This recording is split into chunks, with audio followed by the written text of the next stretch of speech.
Alrighty. Just give it a couple of minutes while we've got a few people joining, and then we will kick off, guys.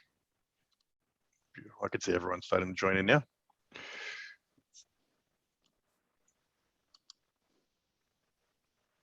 This is always that wait time where Yeah. everyone goes, is anyone going to join this? You want to jump into it?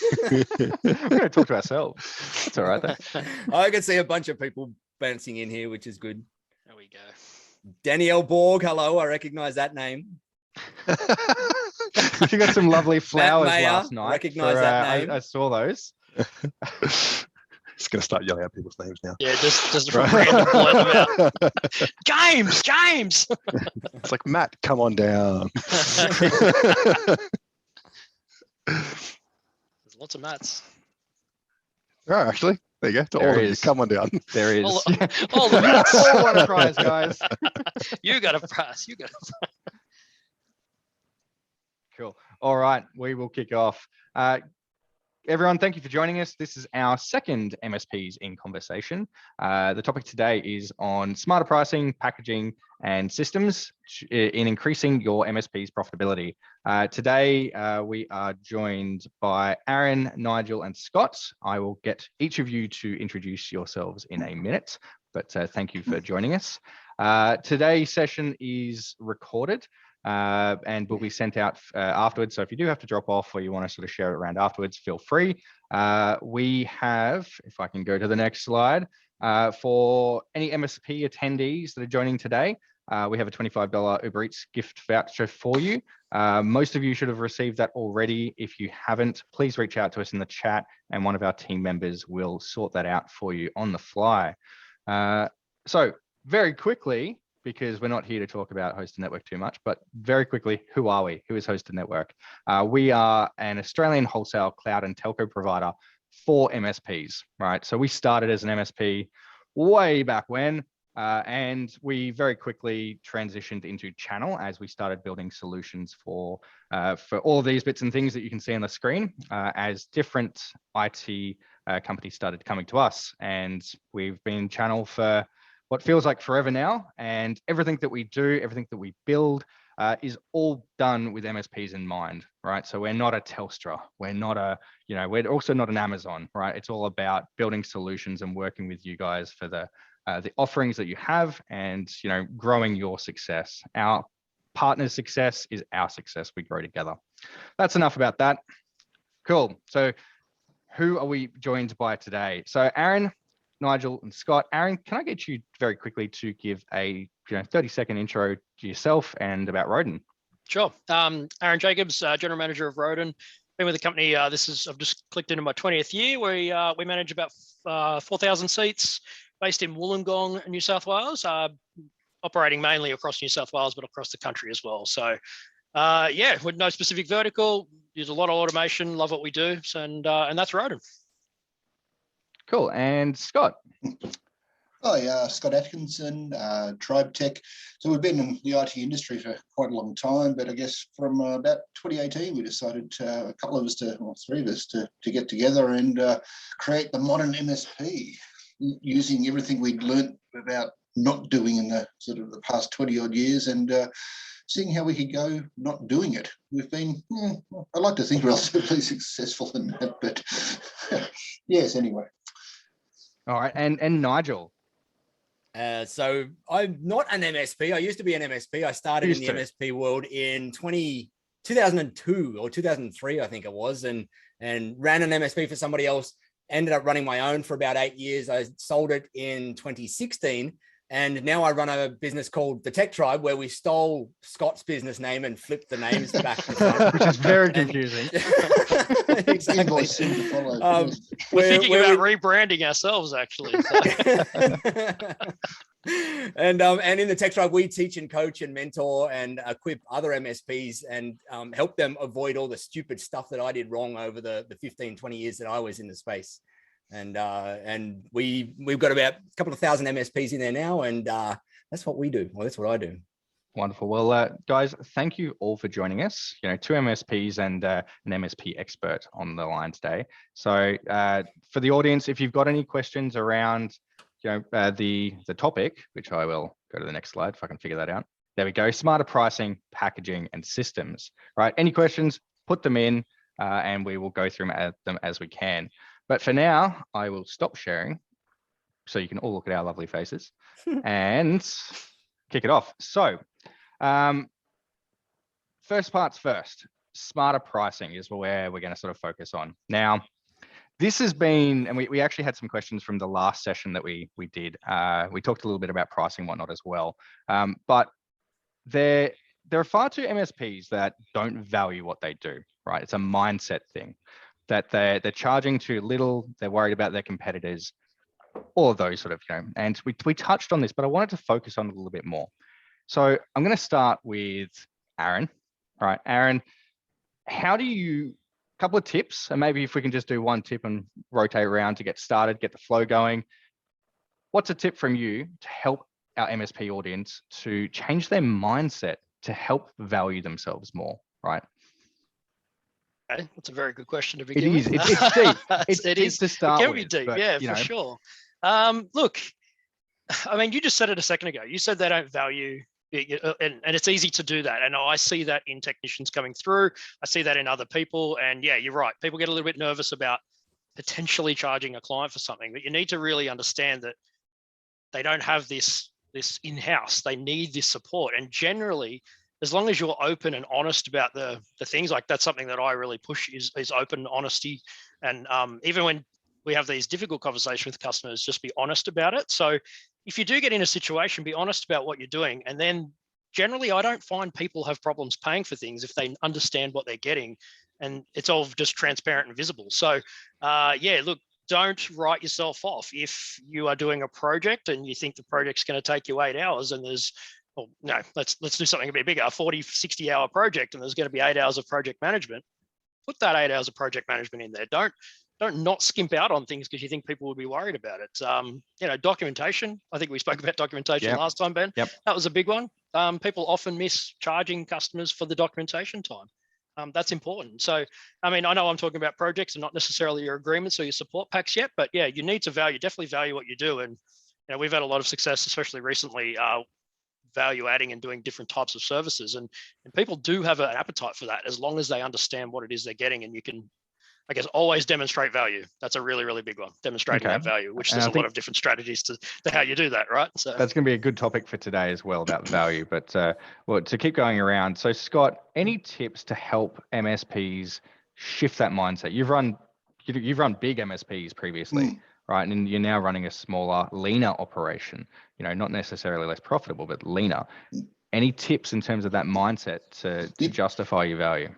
Yeah, look, it does really come down to valuing your ability to deliver an outcome, I guess, and not a component. If you're thinking about how much would I charge to plug in a PC for something simple, yeah, look, anyone could do that. In theory, it should take 10 minutes. So you're not really valuing the true representation of what that's delivering. If you're saying how much to solve this client's problem, which could really just be plugging in a PC, that's a whole different way of thinking about the issue.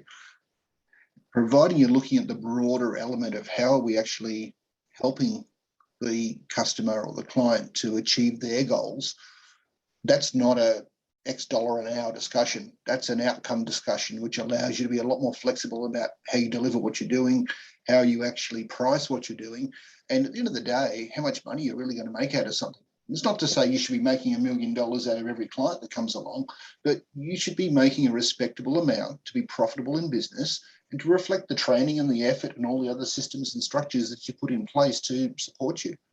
I think that's a really important point. There's it's far too much of a recurring pattern that I see in the industry where MSPs don't consider their increasing costs.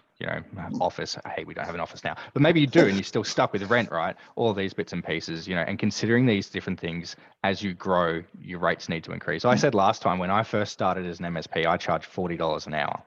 Right. And so it's a mindset change. I didn't value, obviously I don't charge that now. I'd, wouldn't be able to pay for breakfast. My scrambled, what is it?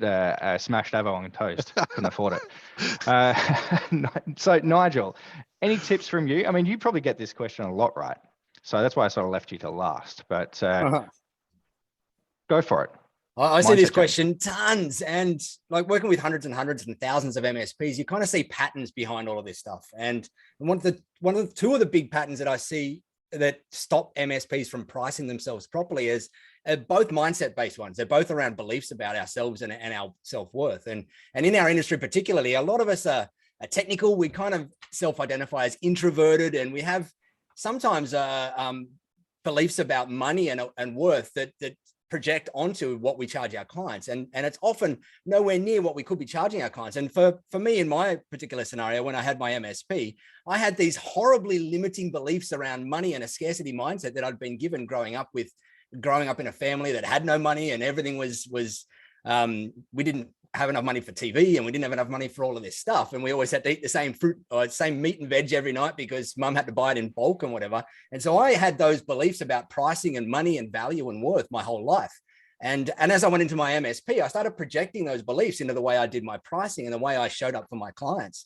And it wasn't until one of my larger clients really called me out on it one day did I finally get some awareness around that. And that was, I had this client, and I was continually making decisions on their behalf based out of my personal scarcity-based mindset. And they were horrible decisions. In hindsight now, I'm going, oh man, that was just stupid. And she called me up one day and goes, Nigel, you've got to realize I want to spend this money. I want to invest this money. The way I've grown my business is by investing money like this. And you are not charging me enough.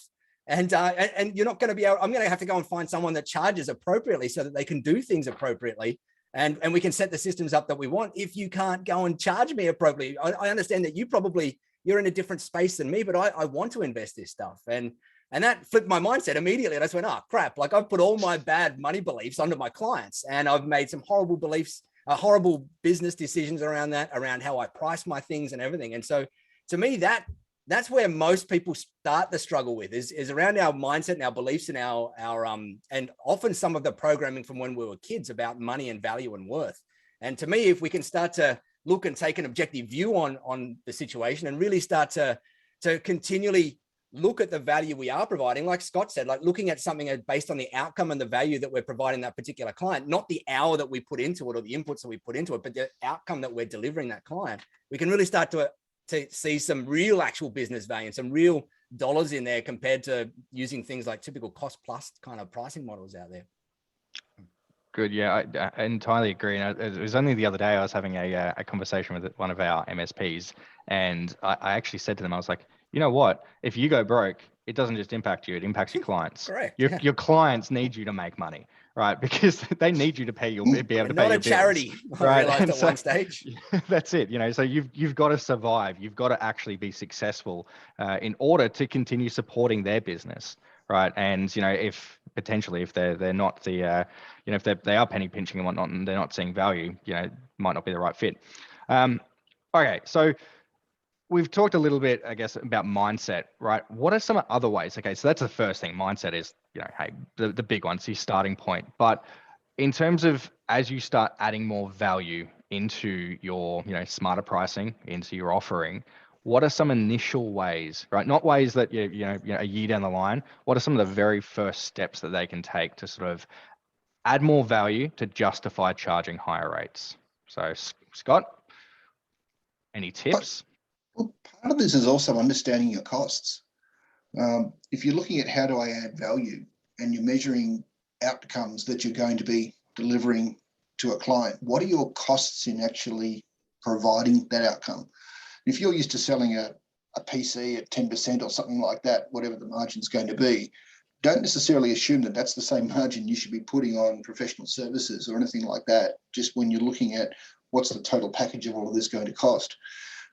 If you're doing something for a client that may save them $100,000, that client's going to be less worried about whether it's going to cost $500 or $1,000, maybe even $10,000 to do, because they're looking at the $90,000 they're going to save.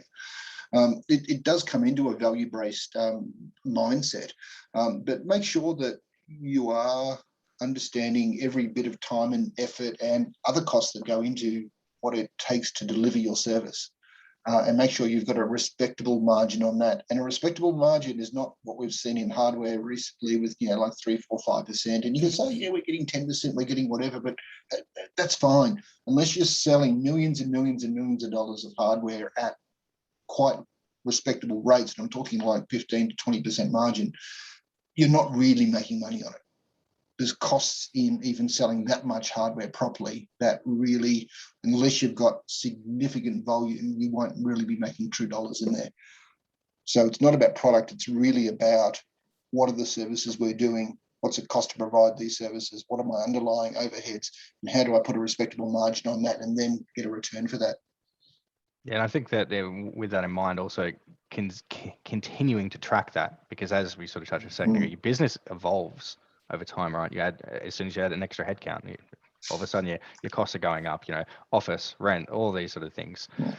So Aaron, how about you? From a MSP's point of view, how can they justify charging additional, add more value to justify charging a higher rate?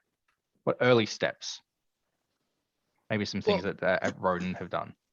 So I was going to just touch on, I think Scott almost went there. You were talking about value and costs. I was going along more around the side of time and focusing on the time that you save clients, which is a very similar thing, but a lot of people don't value the time figure.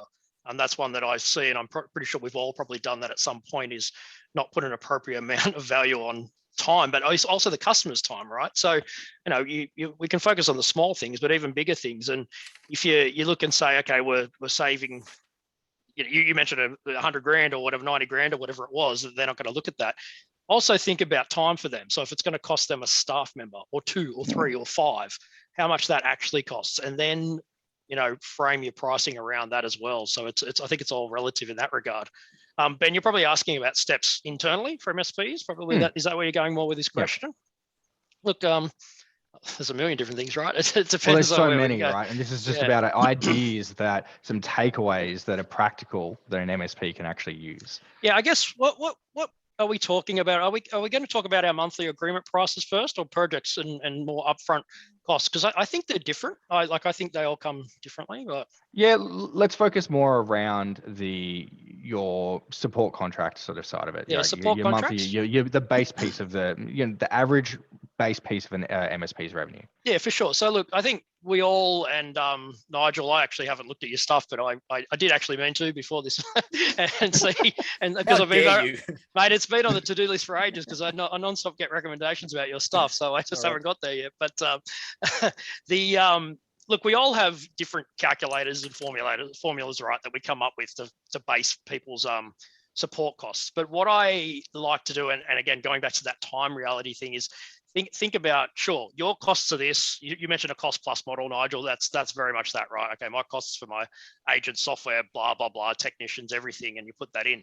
But then flipping that and then looking at it as, okay, so if your support agreement comes out at 30, 40K, 50K a year to this client, whatever it is, okay, but how much is it for them to employ a staff member to do even remotely what you would do well? So if that's a level 1, great, that's going to cost whatever it costs. If they're looking for someone with more strategic guidance and they want to run reporting and ERP and all sort of strategy type bigger stuff, well, think about what that salary is going to cost them and understand what it is that the client is asking for, because often their definition, and I'm sure we've all been through this, is their definition of technical support is everything, right? And our definition of technical support is not everything. It's not consulting. It's not strategic planning. So, sure.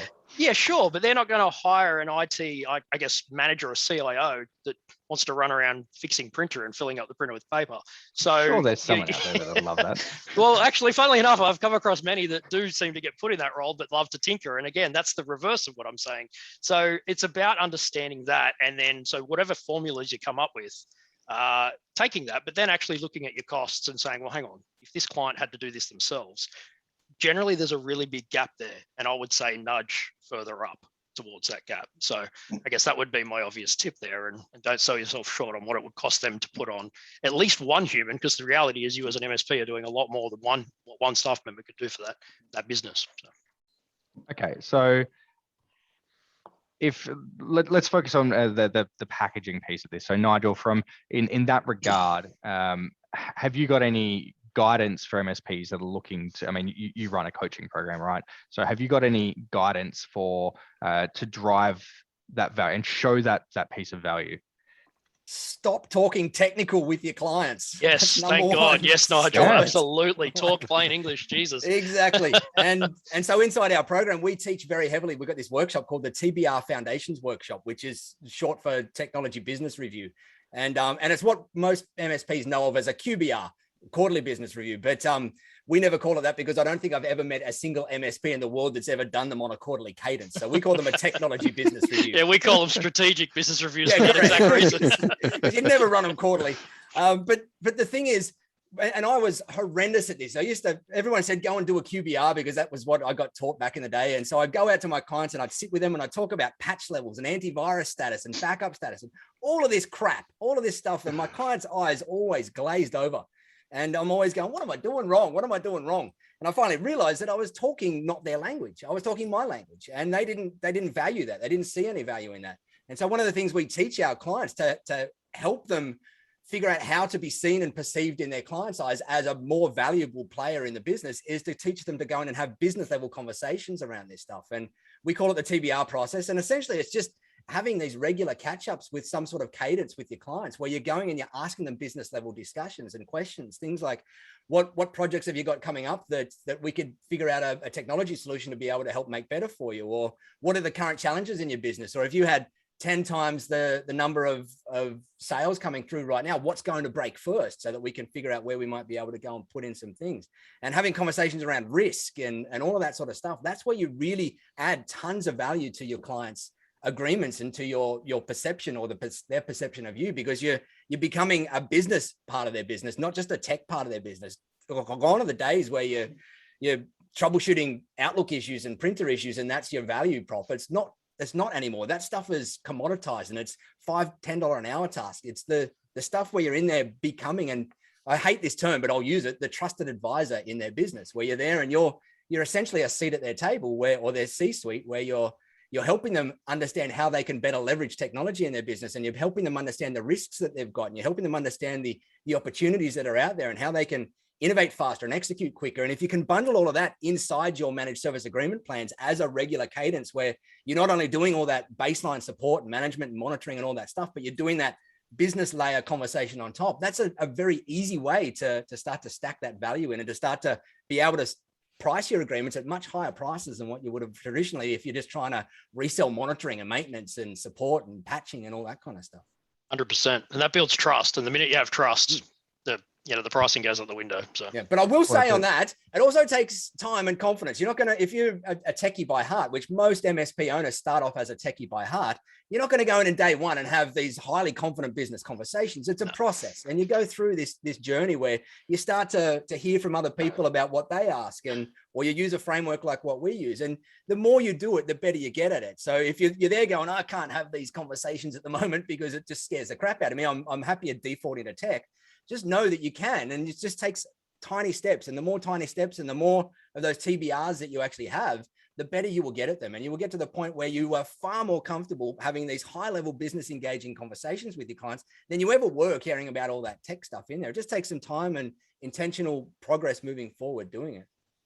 Interesting. One of the books that I actually make all of our team read, in the sales and marketing team, is The Challenger Sale. In that sense. So don't just be their best friend. Just because you answer emails doesn't mean that you're providing any value. Understand their business, understand what pain points they're doing, so that you can talk to them, right? Not only helps you win new business, but it helps you grow existing business. That leads me into the next piece of this is verticals. And Scott, you and I have talked about this a few times. So this is one of the reasons I wanted to have you on the call today. Not a lot of MSPs talk verticals. And Nigel, to your point of being able to have a business level conversation, if you've got 50 different industries that you're supporting, understanding 50 different industries' pain points is a lot harder than targeting a couple of verticals, right? So, and I don't see a lot of MSPs that are targeting verticals. We had James from Teamwork Technologies on last week. He targets dental. Yep. And, that's worked quite well, but it allows them to have a tailored conversation. But we really don't see that very often, that these MSPs are actually targeting. Scott, you're one of the ones that I know that do target particular industries. So I wanted to ask you, why from your perspective, and what are some of the challenges that you've had with targeting particular verticals? It's an interesting question, because we built our offering, we took it to market, we figured if we're going to just be everything to everybody, then we're going to essentially be nothing to no one, sort of thing. So we looked at some verticals and we said, look, let's go after this one and maybe even a bit of that, and just say, let's focus on that and say we've got clients in the space, we've got industry experience, we understand the business models, we can have those business discussions a lot more. Because as we've just sort of said, it's not about the technology really at all. And we learnt a lot, I'll say that. One of the verticals we started looking at was medical, because we figured, look, there's all these doctors out there, they must need IT.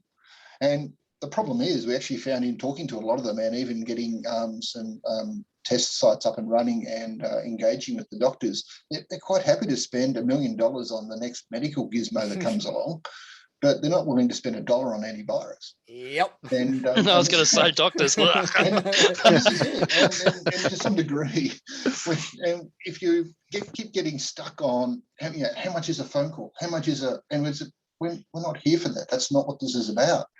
To the point where we actually just don't chase that vertical anymore. We specifically exclude it, because we know better than nothing. It's going to be a time waster for us.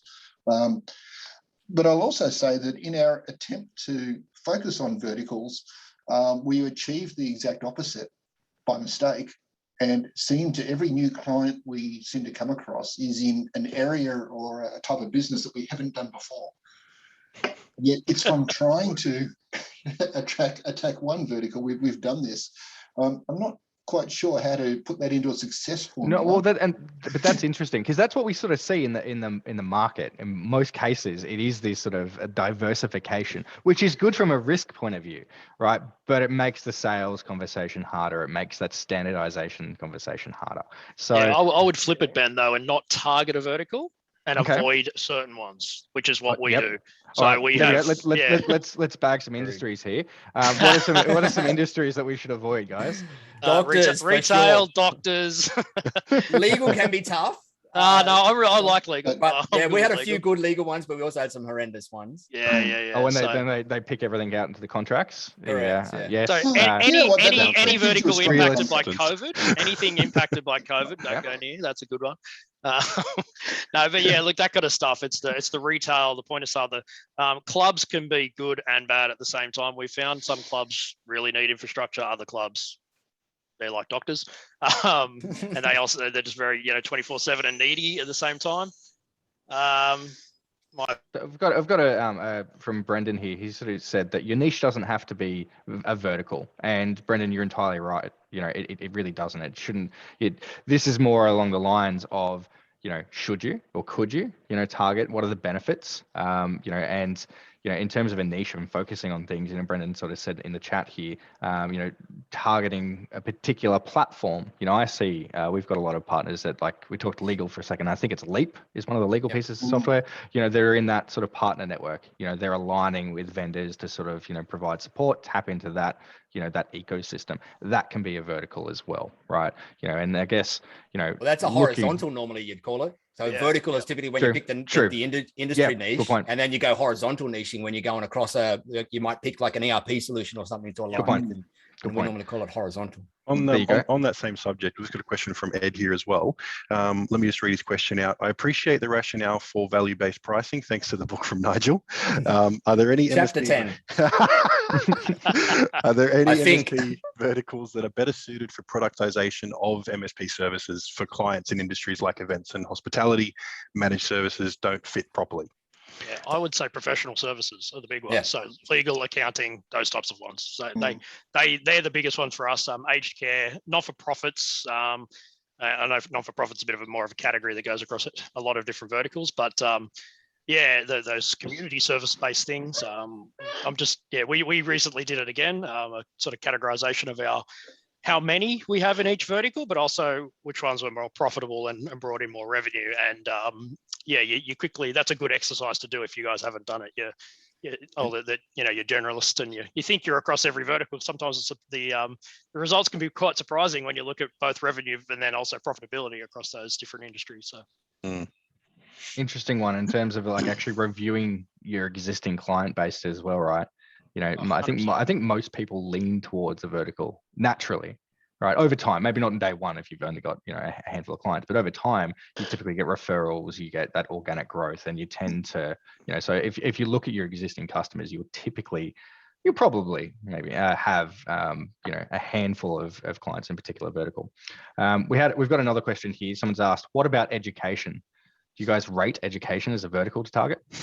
It's got nuances, but absolutely, it's got money too, and high volume, massively high volume if you can get in there. But it does have its nuances, and it's one that's it gets very heavily weighted towards Google, because Google have hit the education market like crazy. And so a lot of Microsoft partners struggle in the education space just because of which is the majority of MSPs. Google. Correct.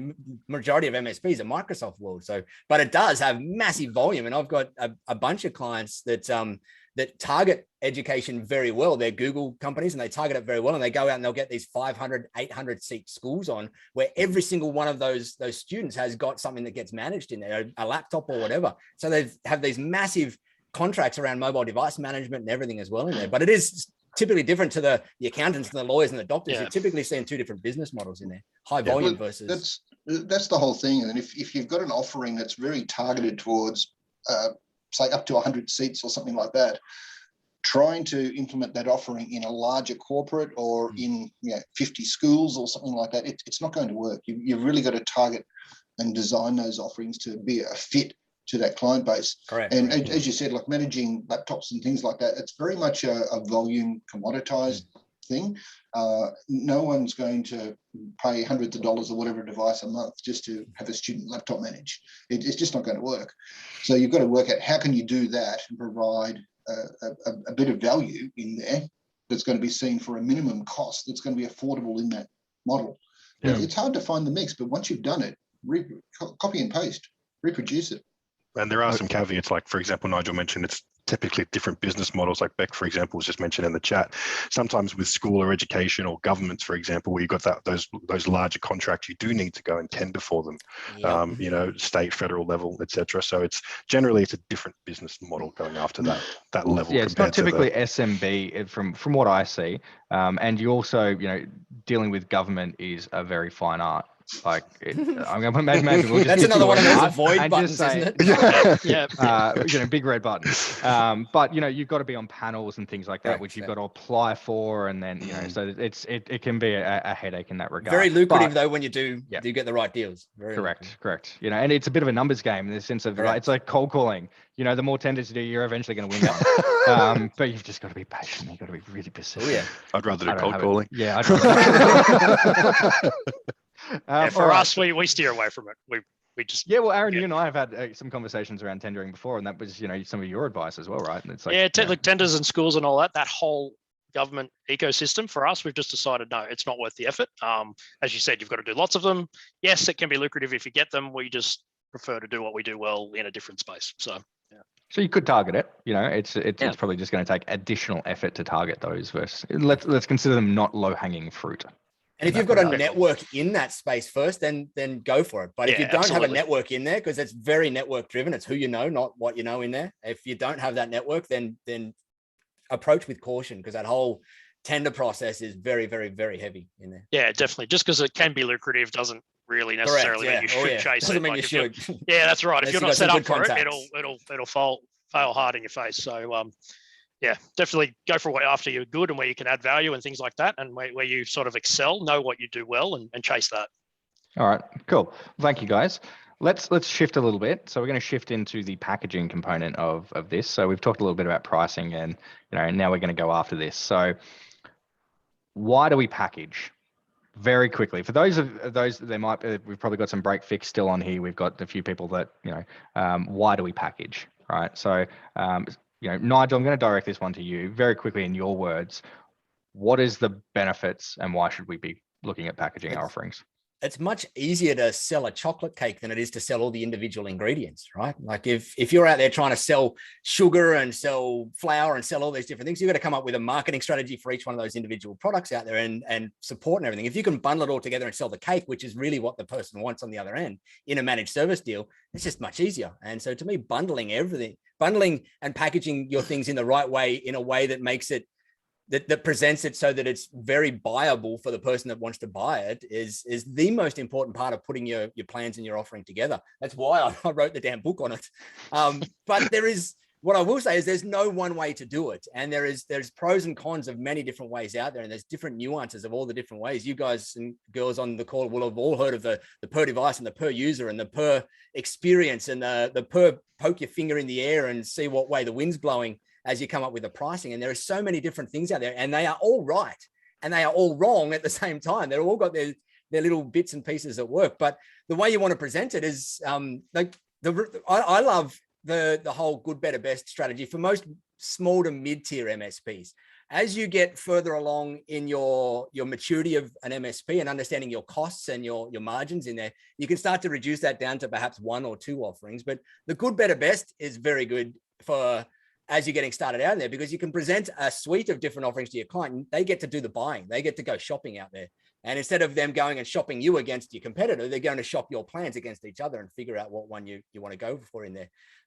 Obviously, though, good, better, best has its pros and its cons. And so there's also a lot to be said for just having a single offering out there, but you do need to have a certain level of sales confidence and sales maturity in your business and a deep understanding of your costs before you can get to that single plan offering as well.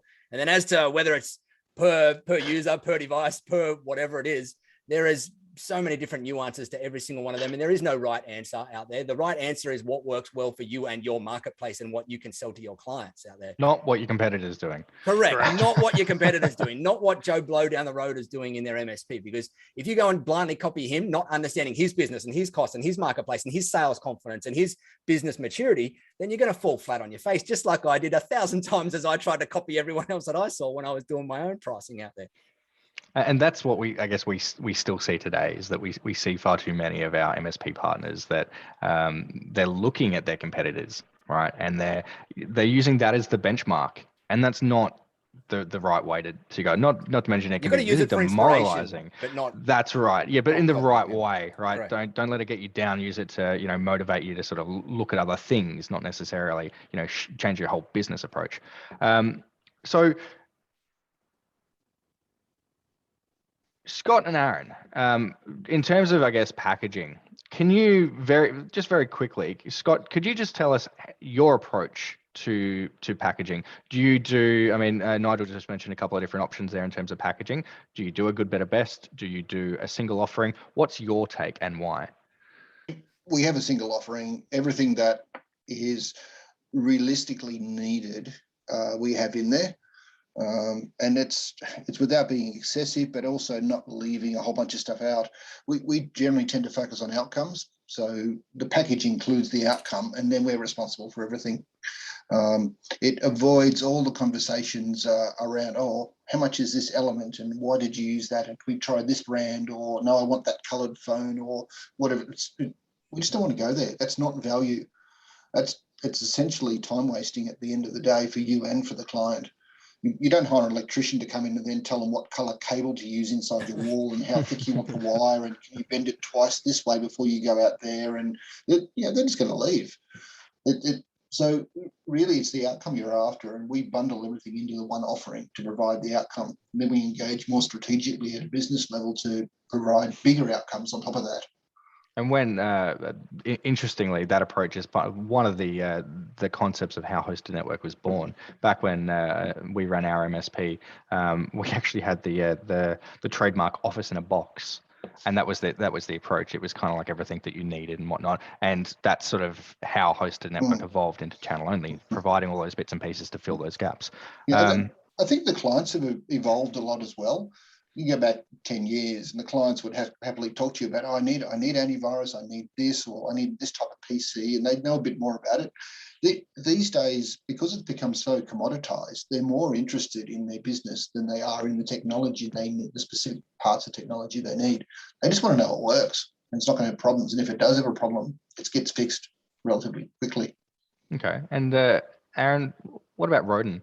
What's yours? Yeah. Do you have a single offering or good, better, best? Or No, a single offering. I don't like a good, better, best too much. There are certain scenarios where it can work, but for me, I don't like it because of the internal complexity. I'm pretty big on what you do for your client also has to be good from an admin perspective internally, and trying to keep, as efficient and and just non-complex internally. So there's nothing worse than having customer A on the gold package and customer B on the bronze package, and then tech's trying to figure out what to do with this because, oh, hang on, did we not deploy it to them because they don't have it? No, because they didn't buy it. Oh, great. How am I meant to know that? It's a pain in the ass. So just I don't like any of that. So yeah, single offering for us.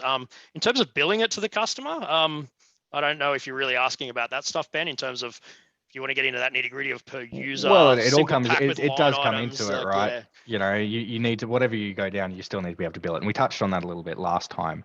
Yeah. So- From our offering though, it is a single offering. But funnily enough, you sort of mentioned Scott Evolution and 10 years ago and things like that.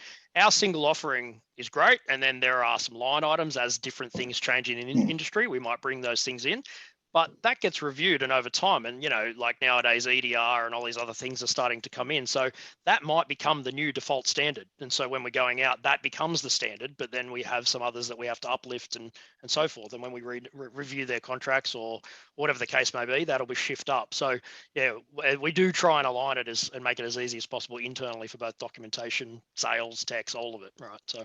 Can I just chime in with something there that Aaron made a very good point around the differentiation and complexity behind good, better, best if you are going to approach that or use that model. And I see far too many MSPs separate their plans based on highly complex things like SLA response time. So they might say, hey, in our good plan, you get a 2-hour response time. In our better plan, you get a 1-hour response time. And to me, that is horrendous. That is the whole wrong way to go about it, because you're introducing this horrible complexity into your service desk.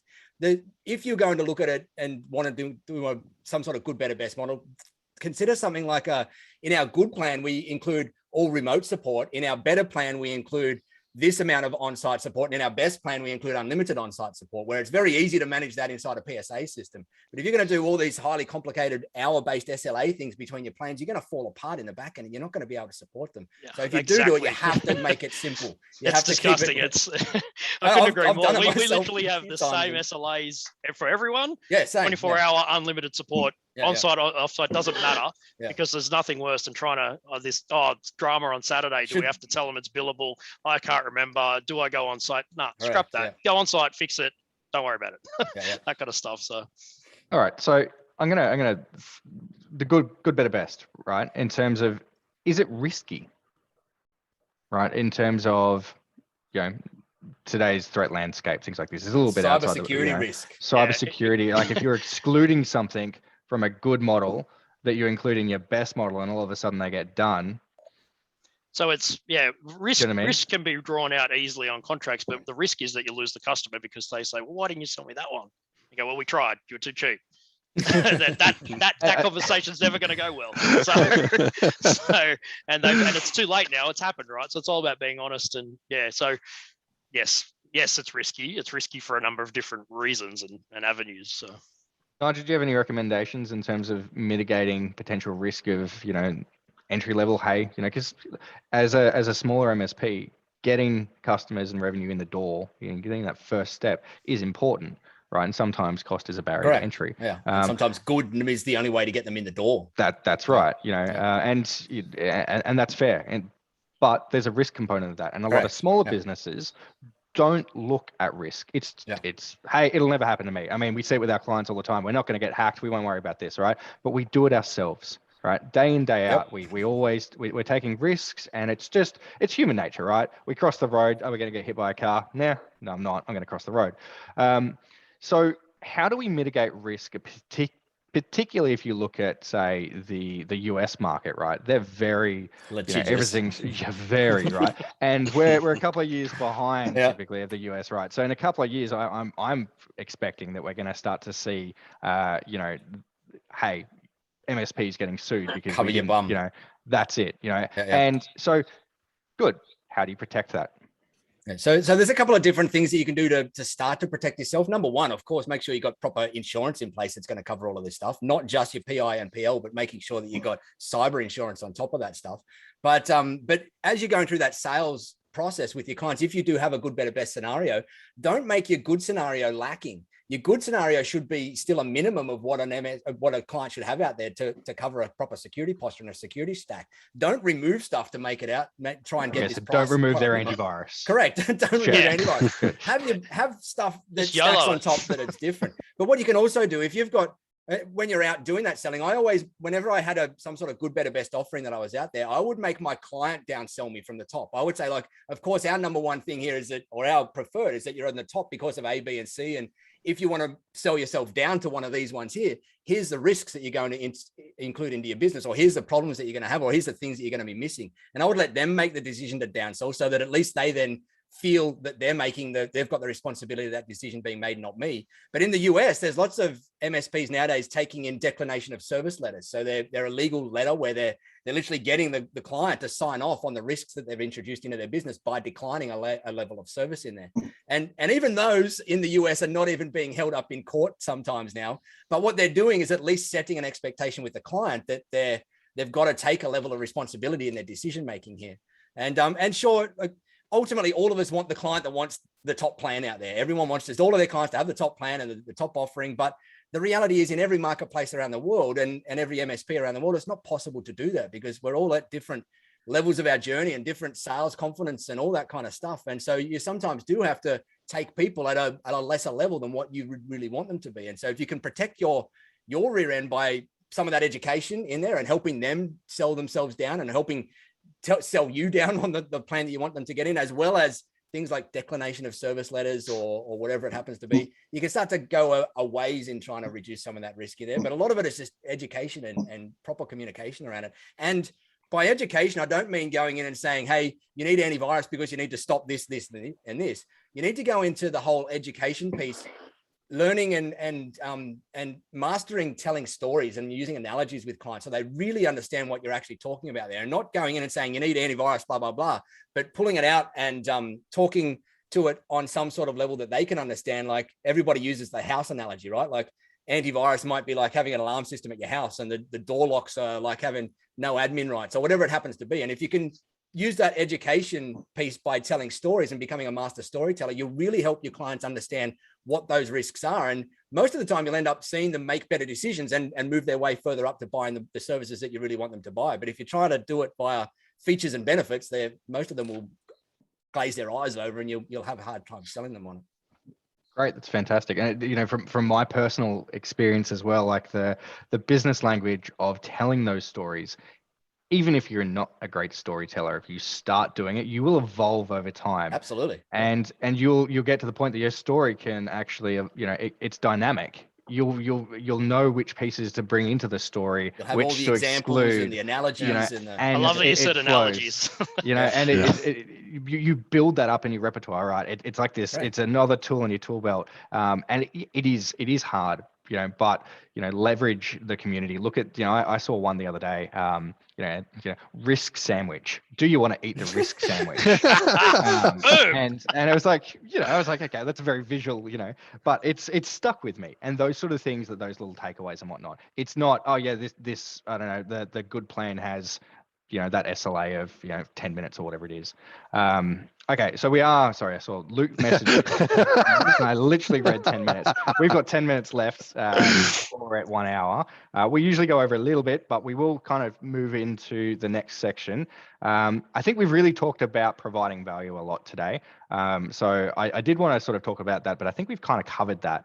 And I feel that is a key direction that you guys would recommend to the MSPs in the audience to focus on that. So let's shift into, it's partly value, but the all-important technology stack, right? Last week, we talked about your operational maturity, right? In terms of the different areas of your business. If you were going to have a complex, pricing model, you needed the PSA to bill it. That was the systems that we talked about this week. Today, I want to sort of cover more around the actual tech stuff, right? For the nerds amongst us, the fun stuff. So, we talked last week about, your documentations and things like that, like, IT glue and whatnot. Whereas today it's more along the lines of not so much what vendors, and feel free guys to talk about vendors if there's a particular one over another, just give a reason maybe as if you do, but what are some of the important pieces to include in a technology stack? Right. If there's people out there, they're looking at sort of providing more value, they're looking at going, okay, I've got some gaps in my technology stack. What are the fundamental pieces at a minimum that they should be looking at considering? Scott, can I ask you from your side at what you guys think? Yeah, look, it's really the whole bucket. If you're going to a client with a managed services agreement, aren't you really saying, hey, we are here to do that IT piece for you? You go focus on whatever it is you do. So match that to that client hiring a person or a group of people internally to provide that role. What decisions would those people need to make? And that's really what you've got to be balancing that out against. And Aaron, I know you mentioned earlier about looking at if the client had to hire a level 1 resource or whatever. Yeah, there's a value to that. There's also a bit more that says that level 1 resource is generally the one asking, well, what do I do next, and how do I do this, and what brand should I buy? There's a strategic level that needs to go with every level 1 resource to give them guidance and to help fit that into the business. Otherwise, it's just a loose cannon walking around, in some cases causing more damage than they are help. If you've got 15 different security vendors, you've got to train your whole team on 15 different security vendors, right? Well, that's it. And look, the things also, there's a lot of shiny objects out in the industry, and there's a lot of vendors ringing up MSPs going, you've got to use our bit of software to do this, or we've got a great gizmo that does that. And they all look really good, and they all solve these little niche problems everywhere. And you look at, oh, that's great. And all of a sudden, if you are selling, let's say just for a random number, it's $100 a user a month, not that that's a realistic number, but if your costs by having all these vendors in your package now add up to $120 a month before you've even made any money, you're not going to make any ground on it. You've got to be realistic about what it is you're trying to cover, and then set a barrier for what you're willing to pay in cost, because the rest of it's your margin. And just make sure you're not trying to satisfy every vendor that comes out. Ultimately, you're trying to make money for yourself. So, yep, 100%. That's why we're in business, right? So, Aaron, from Roden's perspective, are there any specific tools that you include in your tool stack? Yeah, for me, and types of tools or tools, I don't mind naming them, but for me, look, you need data. You need data for days. So whatever agents you have out there, whatever you're using, you need to be able to collect that data and run the reports and pull the data. And going on to what Scott was saying, showing like hiring those people and showing them. So the last conversation you want to be having with your client is saying, oh, we didn't know that because we couldn't generate that report, or we couldn't see that. Yeah, you talk about showing value. They want to see all this stuff. They want to see the warranty ages and stuff like that. Sure, they don't always want to see that, but there does come a time in those conversations where they do want to see that data. And that's where you start to show value and strategically showing that things are out of age and whatever it is. But inventory is huge, and automation is my absolute number 1 piece. So automation is becoming a huge thing. And Scott, you obviously spent a lot of time doing that kind of stuff, but really, you've got this print nightmare rubbish that comes out. You need to change registry keys or do whatever it is you need to do on 4,000 machines. A second ago, you want to be able to do that, and you don't want to have to muck around. So don't skimp out on tools that I guess don't give you everything you need. Yeah. It's all about saving time. It's all absolutely about saving time. But yeah. And then so there's lots of different things there that you can use. I could name a huge amount of them and all the dramas with them and all the pros and cons, but I won't do that. You'll get me riled up if I do that. But yeah, like absolutely, it's about inventory data and that monitoring automation level is huge. Okay, and Nigel, I guess this is something that when you're helping MSPs build out their offering and whatnot, improve their offering, that you'd be having conversations with regularly. From a technology stack, what do you consider the minimum basics that are needed? I get so damn jealous when I look at all the tools that MSPs have access to nowadays when I'm talking to clients and they're going, oh, we've got this Back tool in the and that tool. day, I'm looking at them nothing. going, oh, man, I would have loved to have this. I know, there's some awesome stuff out there There now. is some amazing stuff out there nowadays. And my geek gets fired up whenever I see these things. But Shiny coin syndrome. That's what we call it. It is true. But I just want to zone down just on cybersecurity just for a moment here, because it's obviously the flavor of the month out here. And it's one of the areas that I see a lot of MSPs underutilizing and under stacking their tech stack at the moment. And to me, gone are the days, like well gone are the days where putting on antivirus and removing admin rights was enough of a tech stack around your cybersecurity stack. There is so many more awesome tools out there nowadays, and you've got to. We've got the frameworks, like in the US, they've got NIST, which is their cybersecurity framework. Out here in Australia, we've got the Essential 8. And to me, every MSP out there nowadays should be looking to these frameworks like NIST and the Essential 8 and whatever they are, and figuring out what parts they're missing in their cybersecurity stack in there that they need to start putting in. So things like persistent threat hunting or SOCs and CMs and MSSP partnerships and all those sorts of things are things that MSPs really seriously need to be considering adding to their stack. And no, you're not going to be able to add them all overnight, but what you should be doing is taking this continual incremental approach to putting in either new tools or going deeper into the current tools that you do have in your stack, because there is some darned amazing stuff out there. We, for instance, in the Tech Tribe, we use things like application whitelisting, we use DNS filtering, we use like even VPNs we don't use anymore. Nowadays, we're using global GDN networks and everything, just to use all of these amazing tools that really do increase the security posture of us and us immeasurably compared to what it used to be. And so to me, it's if you're looking for some tools to add to your stack and you want some shiny objects to go and look at, go and figure out the gaps that you've got in your cybersecurity posture out there based on whatever framework you want to go and align with. And I personally believe that NIST which is the one the US use, is very powerful and very good. You can go and you can see all the categories there of different tools, and they've got this great I don't know what type of diagram it is that you go and look at, but you can see all the different tools that you really need to start considering putting in your stack. And you need to right size that for your marketplace as well. If you go and add every single one of those tools into your stack, as Scott said, you're probably going to be selling a $110 product that's costing you $120 out there. And so you've got to right size it for your business. But I see big gaps in so many MSP cybersecurity stacks out there. And I think it's an area that most should start to focus on and at least put some continual dedicated time in it every single month with your team as well involved in the process. One thing I will just toss in there, when you're looking at what am I going to add to my stack, make sure it's something that's MSP friendly. And by that I mean, hey, it's got a common console. You're not actually having to buy a separate license for every client and then create all of your text in every client instance. And then one person leaves, oh, hang on, someone's going to go in and take all their rights away or something. And it doesn't report back to anything. We've gone way past the stage where we have to buy separate products that may even be larger than the client needs just to service each individual client. There's a lot of MSP-friendly tools out there that they work on actual usage, and you can scale up and down, and they've got multi-tenant management portals, and they integrate with other tools you use. That's where your efficiencies are going to come from. You may think, oh, this one's $1 more per user or something like that. That's not great. Yeah, but if you're ending up having to hire an extra person just to manage it across your entire environment, that's where your real cost is going to be. You can automate these tools. They're not that expensive at the end of the day if done well. Just look for the MSP friendly ones. And the vendors that don't have them, okay, that's it. You don't have what we need. Thank you. Yeah, I think that's a really good point, Scott, because a lot of the vendors that the MSPs aren't their target market. Right, it's typically enterprise. It's and if that's the case, then they're not a good fit. The guys that are MSP friendly are typically going to be more SMB friendly as well, right? Which means the features and the price point are going to align. Scott, you mentioned the subscription approach of scale up, scale down. Versus and I'm thinking some of the security vendors, because Aaron and I were having this conversation I think last week.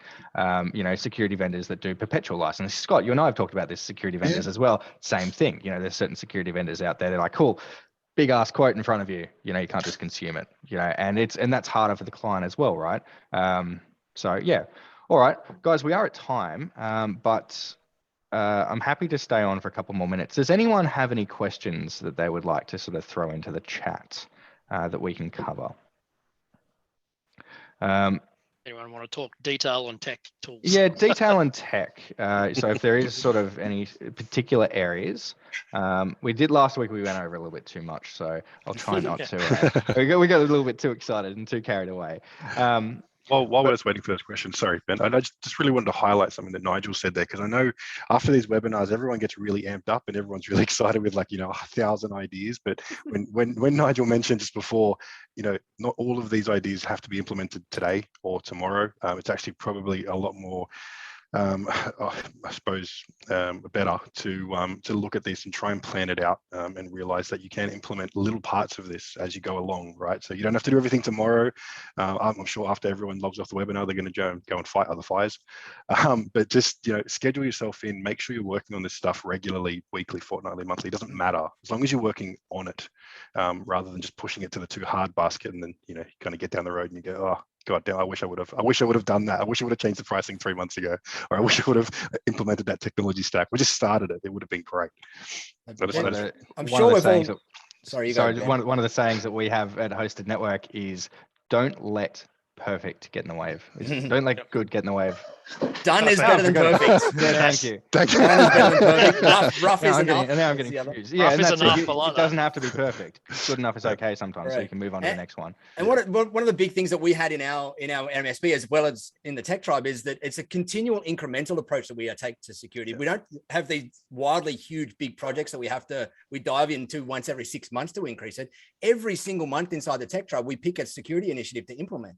And we've been doing that for years now. And for years at a time, if you keep that kind of continual incremental approach to increasing your security posture or improving your automation or whatever it happens to be, you make massive strides over time. But it's that continual incremental cadence. That's why Kaizen theory, the whole continual incremental improvement process that Toyota coined back in the day, had so much power in it, because they were always continually incrementally making minor adjustments and marching forward. And lots of people underestimate the power of those minor adjustments and those minor little things that you work on. But if you make it part of your company culture that we're continually going to be doing these things, and it's part of our everyday, we don't wait for 3 months till we've got some time to do it. We're continually doing it.